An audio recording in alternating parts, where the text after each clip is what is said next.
Bir insanın en hızlı elma yiyişi. Mahmut. Hadi akın Mahmut.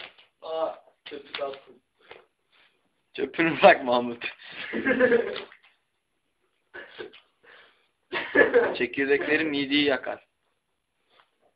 Götten çıkarken yanar götün. Evet, yakınlaşıyoruz. Kanıtlandı.